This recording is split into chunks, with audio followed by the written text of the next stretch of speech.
You said you were mistreated by other prisoners. How? They called me pedal. Pedal, it means, like in German, schwul, in bad way. Yeah. And therefore I was treated bad. If I were thief, if I were murder, they could accept me, but not this. Sexual deviants. Gay men, lesbians, prostitutes, and women deemed promiscuous.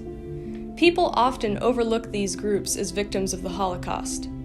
Homosexuals were frequently categorized separately, especially if they were men, but most fell underneath the umbrella of asocials. These groups are some of the largest targeted groups in the Holocaust and cannot be ignored as the victims of genocide. Asocials didn't have a very specific definition. It was effectively a catch-all term for groups or behaviors that Nazis didn't like and didn't want to spend time labeling. This included criminals, political prisoners of war, pacifists, beggars, the mentally ill, and, the main subjects of our film, sexual deviants. Nazis resented people who challenged mainstream and patriarchal standards of socially acceptable behavior.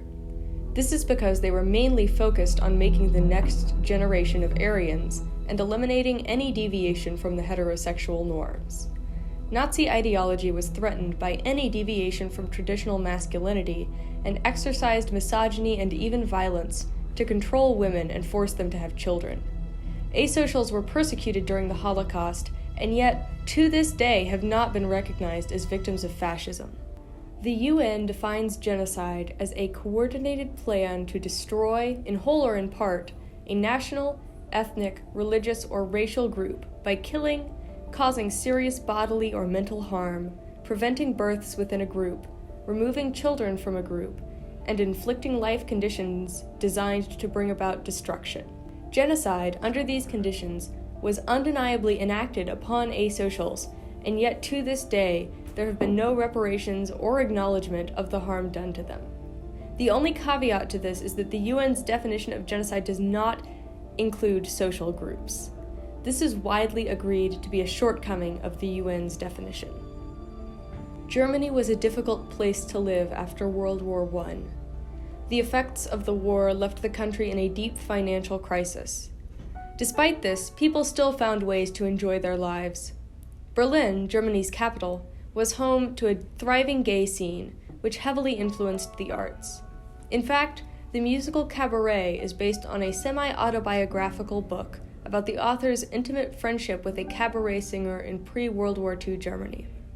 Even the famous film Nosferatu was directed by a gay man, F.W. Murnau. Along with the arts, Berlin was also home to the Magnus Hirschfeld Institute for Sexual Research. This was one of the first gender-affirming clinics in the world and was run by a queer Jewish man. Although Germany was undergoing a kind of cultural renaissance, the German public was largely unhappy. The hyperinflation crisis and eventual global depression weighed heavily on everyone as people struggled to put food on their tables. After the president of Germany, Paul von Hindenburg, appointed Adolf Hitler chancellor in 1933, Hitler was quick to enact a dictator state. He began a crusade to eradicate any group that did not fit his Aryan ideal, and he did this by starting a cruel war against Europe's Jews and anyone who did not believe or fit into his Nazi ideologies. The 8 stages of genocide are a way of determining whether a mass crime fits the criteria of genocide. Stage 1 is classification, followed by symbolization. The classification of asocials was achieved from the start of Hitler's rule in 1933. Within killing centers and labor camps, they experienced symbolization. Nazis forced gay men to wear pink triangles and other asocials to wear black triangles. Dehumanization is another stage of genocide. Homosexual men were referred to as useless as hens that don't lay eggs, and Nazis treated them like a spreading weed. They were often referred to as pedophiles, and the Nazis thought that they sought out children to reproduce like a contagion. Gay men often could not turn to family or friends for help due to the stigma around homosexuality and the fear of being turned into the Nazi police. Preparation is the 7th stage of genocide. and one example was enacted on May 6, 1933, when the Nazis burned down the Magnus Hirschfeld Institute. It contained most of the information about sexual education and LGBTQ issues in Europe at the time. Nearly 20,000 books were burned and destroyed. To this day, this loss of information has affected the science surrounding sex and gender globally and homosexuality under law, with paragraph 175, but only for men. Lesbians were also persecuted during the Holocaust, but largely because of their involvement in anti-Nazi groups and as asocials, not as homosexuals. Asocials were targeted by the Nazi government as well as other Germans. The Nazi government indoctrinated many Aryan Germans with the use of hateful propaganda. Aryans were instructed by the government to report any quote-unquote asocial behavior, even if it was their friends or neighbors. If reported to the Gestapo, they were taken to re-education camps or concentration camps.